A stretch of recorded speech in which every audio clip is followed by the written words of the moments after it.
né?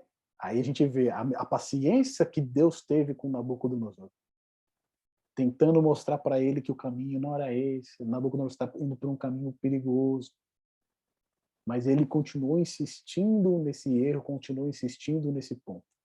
E aí a gente vê no trecho final, né?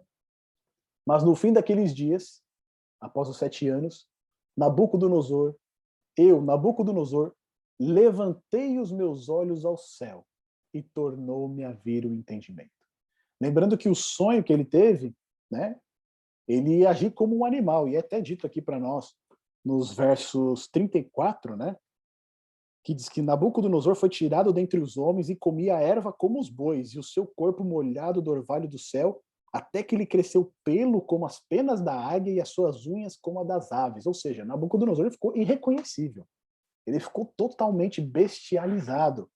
E aqui num outro estudo que a gente tem, diz que essa condição que Nabucodonosor enfrentou, né, era uma condição ali que alguns psiquiatras vão chamar que chegava à esquizofrenia.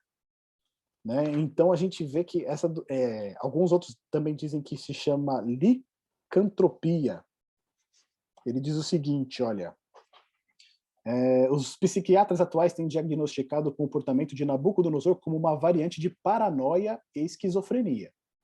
Pela postura de Nabucodonosor, paranoia totalmente, né? Esquizofrenia também.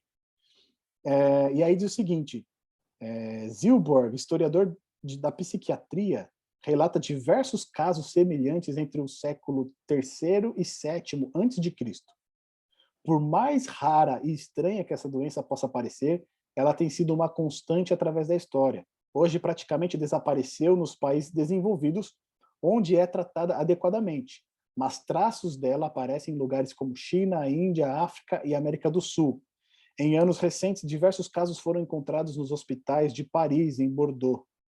Né? E os sintomas são sempre os mesmos. O paciente imagina que se transformou em um lobo, um boi ou em outro animal e comporta-se como tal nos mínimos detalhes. Recentemente a gente teve isso também, né? Uma pessoa achando que era dragão. Tem um termo que eles chamam que é disforia. Deixa eu ver que eu até anotei aqui. Que eles chamam licantropia ou zoantropia, mas nos tempos modernos essa doença tem sido chamada de disforia de espécie, né? A gente tem ouvido falar bastante da disforia de gênero, né? Uma pessoa que não se identifica com o sexo biológico dela, tem bastante estado em pauta aí. Mas também tem a disforia de espécie.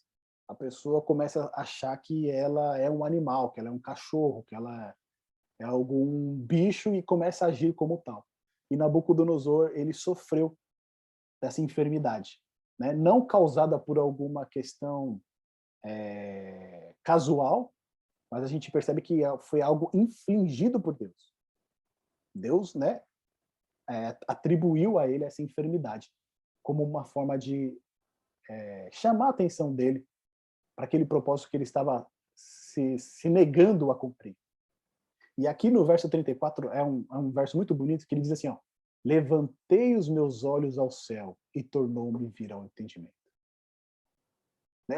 A gente quase consegue imaginar, né? Nabucodonosor agindo que nem um animal, miserável, né? Com as unhas, tudo com o pelo, tudo crescido, tudo longe do convívio humano, comendo grama, comendo mato, igual os animais.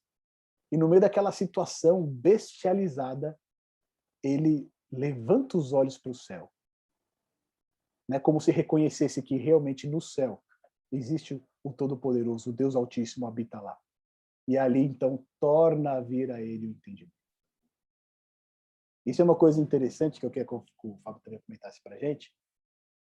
O fato de Nabucodonosor ele olhar para o céu significa que se a gente procura uma solução para a nossa vida, se a gente procura um remédio para a nossa vida, a gente pode encontrar muitos paliativos aqui. Mas a solução definitiva, o remédio definitivo, ele está fora de nós, ele está fora da Terra. Nós precisamos olhar para outro lugar. Se nós olharmos para nós mesmos, se nós olharmos para as outras pessoas e colocarmos a nossa esperança nelas, nós nos decepcionaremos. A esperança está fora de nós. A esperança está no céu. assim como Nabucodonosor fez. Ele levantou os olhos ao céu e ali ele volta a ter o entendimento. Fala aí, Fabão. Acho que de toda essa história aí, essa parte final é a mais bonita, assim, né? Como você falou, fala da misericórdia de Deus, né? Que não quer que nenhum se perca, né? Mas que todos cheguem ao arrependimento. Ele, no outro trecho, ele vai dizer que ele não tem prazer na morte do ímpio, né? Ele diz, eu não tenho prazer na morte do ímpio. É difícil acreditar como algumas pessoas pensam que Deus vai, mesmo no final de tudo, vai castigar para sempre, né? Mandar para um inferno, num tormento. Que conheço pessoas que acreditam nisso, que quem se perder vai ficar queimando para sempre, mas Deus, ele diz que ele não tem prazer na morte do ímpio. E quando ele dá esse, quando você comentou ali, né, o Daniel fala para ele, põe fim nos teus pecados, é um princípio divino, que o juízo de Deus ele pode ser evitado mediante o arrependimento e a confissão. Então Deus, ele fala de um juízo, mas se aquela pessoa que recebe a mensagem de juízo, ela se arrepende, confessa e abandona, esse Deus ele está disposto a perdoar, começar de novo, não atribuir nenhum pecado, nenhuma culpa. Na verdade, é isso que o sacrifício de Jesus fez, né, e faz por cada um de nós. Pega o ser humano culpado, troca, né, com os méritos de Cristo, e ele leva a nossa culpa e a gente recebe os méritos dele. Então, isso aqui é uma coisa que a gente não consegue entender, né? Paulo vai dizer que excede todo entendimento isso. Inocentar, não atribuir culpa à pessoa culpada.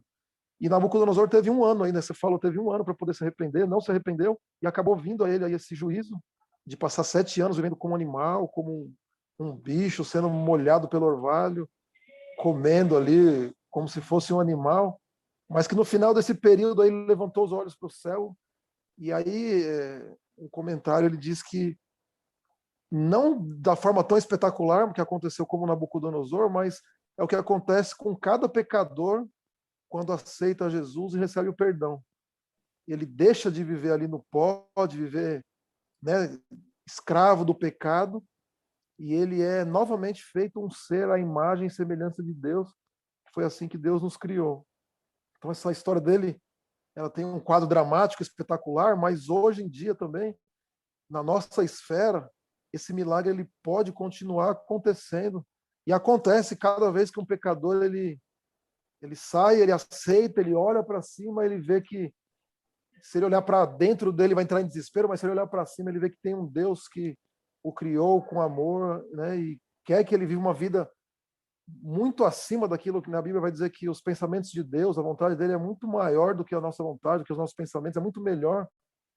E aí a gente pode viver, né, o pecador ele pode viver essa experiência de Nabucodonosor na sua esfera, assim, de ser levantado do pó e de ter uma vida nova aí olhando para Jesus.